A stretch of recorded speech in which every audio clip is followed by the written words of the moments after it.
नमस्कार, मी पूजा जाधव. पब्लिक राज न्यूज नेटवर्कमध्ये आपले स्वागत. औरंगाबाद येथील स्वामी नित्यानंद अनाथालयातील मुलांवर व त्यांना जीवापाड जपणाऱ्या संस्थाचालकावर पोलिसांना हाताशी धरून घरमालक करत आहे अन्याय.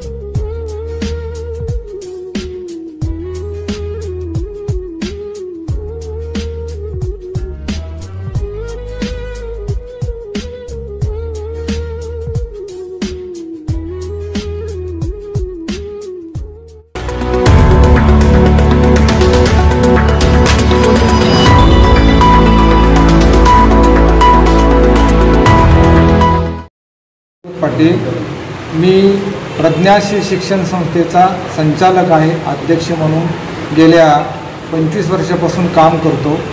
गेल्या 25 वर्षापासून या अनाथ मुलांची मी सेवा करतो. परंतु ही सेवा करत असताना ह्या बिल्डिंगचे बिल्डिंगचे मालक श्री यदुनंदन चावडा, जितेंद्र यदुनंदन चावडा हे नेहमी त्यांनी मला रजिस्टर्ड भाडे करारनामा करून दिला होता 2013मध्ये. आणि आमचं तिथं ह्या मुलांचं संगोपन करत असताना मी त्यांना मंथली 27,000 रुपये भाडं द्यायचो. परंतु ह्या कोरोनाच्या महामारीच्या काळामध्ये अशी वाईट परिस्थिती तयार झाली की ह्या मुलांचं संगोपन करणं खूप वाईट नियोजन असल्यामुळे करू शकलो नाही व शासनाचं अनुदान गेल्या 2 ते 4 वर्षापासून न मिळाल्यामुळे मी त्यांना वेळेवर भाडं देऊ शकलो नाही. परंतु त्यांनी कुठंही दयामाया न करता आम्हाला वेळोवेळी त्रास देणे, फोनवर शिवीगाळ करणे, धमक्या देणे, संस्थेत येऊन मुलांसोबत अतिरेक करणे आणि लॉक लावणे, लाईट फ्यूज बंद करणे, मुलांचे बाहेर शाळेत जाताना शाळेत जाण्या येण्याचं जे परवड त्यांनी तयार केली. पण एक प्रश्न असा आहे बघा की जे भाड्याची बिल्डिंग आहे ते तुम्ही बिल्डिंग का नाही बदलतात ते? आम्ही सर त्यांनी आम्हाला म्हणजे ह्या 2013पासून तर आतापर्यंत आम्ही रेग्युलर त्यांचं भाडं देत आलो आणि त्यांना कधी आमच्याकडून त्रास झाला नाही. परंतु ह्या महामारीच्या काळामध्ये कोरोनामध्ये फक्त या चालू 1 वर्षाचं भाडं थकेल असल्यामुळं त्यांनी घडोघडी त्रास देणं सुरू केला. आम्ही त्यांना घडीघडी विनंती केली आणि मनी लँडिंग ॲक्टप्रमाणे नोटीससुद्धा पाठवली कायदेशीर, किंवा तुम्ही भाड्यासाठी आम्हाला त्रास न देता कायदेशीर भाडेवसुलीचा आमच्यावर तुम्ही कायदेशीर भाडेवसुली करा. परंतु त्यांनी ते न करता आमच्या नोटिसीचं उत्तर व्यवस्थित न देता आमच्या संस्थेच्या कुलपा तोडल्या आणि कुलपा तोडून गुंड प्रवृत्तीचे लोक तिथं जमवून त्यांनी आमच्या संस्थेतलं सगळं 100 मुलांचं साहित्य, गादी, पलंग, खाण्यापिण्याचं साहित्य, कपाट, शासकीय रेकॉर्ड, मुलांचं record, total fan, light, fridge, सगळ्या अत्यावश्यक सगळ्या वस्तू त्यांनी तिथून नामपास केल्या. संस्थेमधले टेबल, खुर्च्या, पलंग, सगळ्या मुलांचं सगळं साहित्य त्यांनी तिथून नामपास करून चोरी केली. अशा प्रकारची आम्हाला माहिती मिळाल्याबरोबर आम्ही सातारा पोलीस स्टेशन चे PI मलाळे साहेबांना फोन केला. त्यांनी सांगितलं तुम्ही पोलीस स्टेशनला तक्रार द्या.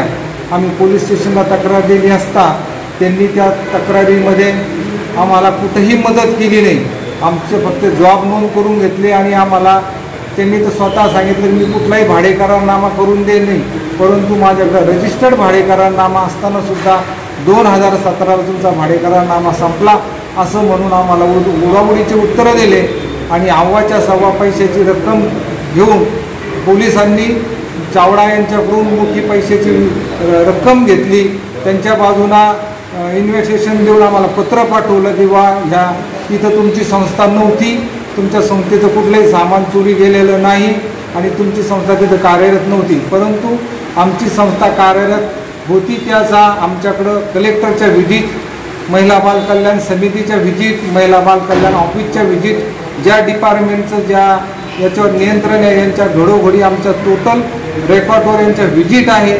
आमचे जे CCTV कॅमेरे लावले आणि पहिले सुरू त्यांनी CCTV कॅमेरे फोडून टाकले आणि नंतर हे सगळं साहित्य तिथून नामपास केलं आणि असं दाखवलं की यांची संस्था या इमारतीमध्ये नव्हती आणि राऊत आणि ह्या स्वामी नित्यानंदचा काही संबंध नाही असं पोलिसांच्या लक्षात आणून दिलं आणि पोलिसाला आमच्याकडं त्यांच्या माध्यमातून एक सामाजिक कार्यकर्ते घोडके आणि दुसरा राहुल राठोड आणि घोडके अशी व्यक्ती पाठवले किंवा तुम्हाला काय पैसे देतो तुम्ही या गोष्टी पोलीस स्टेशनला करू नका. तर आम्ही स्पष्ट सांगितलं की आमचे 5 लाख रुपये डिपॉझिट, आम्ही वर संडास बाथरूम बांधलेले आहे, ते संडास बाथरूमसाठी लागलेले 3 लाख रुपयाचा खर्च आणि आमचं सगळं साहित्य आणि शासकीय रेकॉर्ड आमचं द्या, आम्ही तुमच्यावर कुठलीही कारवाई करणार नाही. परंतु त्यांनी सांगितलं तुम्हाला आम्ही कुठले पैसे देणार नाही, मी पोलिसांना 5 ते 10 लाख रुपये देऊन तुमच्याच विरुद्ध ॲक्शन घ्यायला लावेल. असंच पोलिसांनी केलं. त्याच्यामध्ये शेषराव राठोड नावाचे पोलीस अधिकारी तपासी अंमलदार होते, त्यांनी सुद्धा मला उडवडीचे उत्तरं दिले, आम्हाला कुठेही त्यांनी न्याय दिला नाही. आणि मी याची तक्रार पोलीस आयुक्त, पोलीस स्टेशन, मंत्री महोदयापर्यंत केलेली आहे, परंतु मला याच्यामध्ये कुठेही न्याय मिळाला नाही. तसेच त्याच प्रकारे औरंगाबाद शहरामधले जी आमची जिजामाता अनाथालय आहे हे सुद्धा त्याचे मालकसुद्धा जितेंद्र यदुनंद चावडाचे. आणि ह्या इमारतीमध्ये आम्ही जितेंद्र यदुनंद चावडाच्या शिवशंकर कॉलनी तान्हाजी चौकातल्या ह्या इमारतीमध्ये 99 ते 2000 पासून आम्ही संस्था चालवतो. आणि ह्या संस्थेचं नाव आमचं सुरुवातीला स्वामी समर्थ होतं आणि त्यानंतर शासनाच्या अनुदान प्राप्त मान्यता प्राप्त संस्थेचं नाव हे जिजामाता झालं. आणि जिजामाता अनाथालय चालू होण्यापूर्वी स्वामी समर्थ वसतिगृहामध्ये एक मोठा ॲक्सिडेंट झाला की ज्याच्यामध्ये पेपरला सगळ्या न्यूज आहे की 2006ला 2 मुलांना मोठ्या करंटचा शॉट लागला की जे करंट हायटेन्शनचे करंट आहे ते इमारतीसमोर आहे. परंतु याच्यामध्ये एक मुलगा दगावला आणि एक मुलगा 100% अपंग झाला.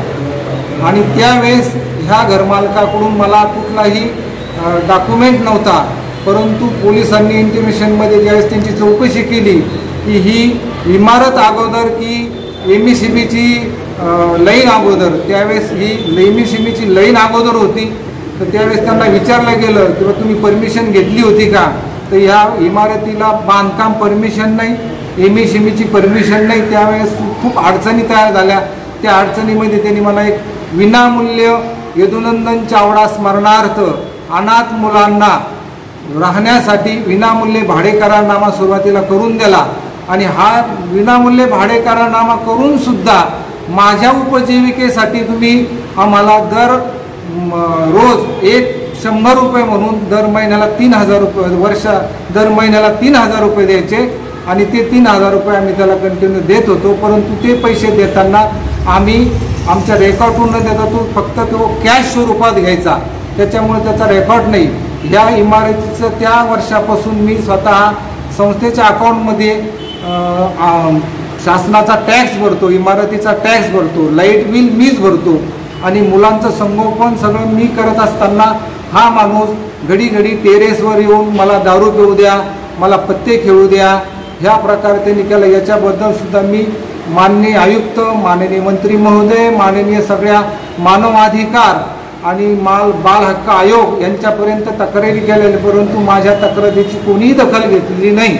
आणि सदर जव्हार पोलीस स्टेशनला सुद्धा ही तक्रार दाखल असताना जव्हार पोलीस स्टेशनवाल्यांनी सुद्धा की तो बेड रेस्ट आहे, आम्ही त्याला बोलवतो असं म्हणून टाळाटाळ करत माझ्या तक्रारीला 1 वर्ष पूर्ण झाले तरी माझ्या तक्रारीवर कुठेही मला न्याय मिळालेला नाही.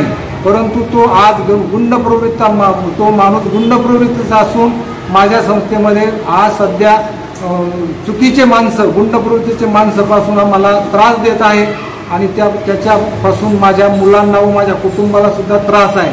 असं मी वेळोवेळी पोलिसांना तक्रारीत दिलेलं असताना पोलिसांनी त्याच्यावर लक्ष घातलेलं नाही.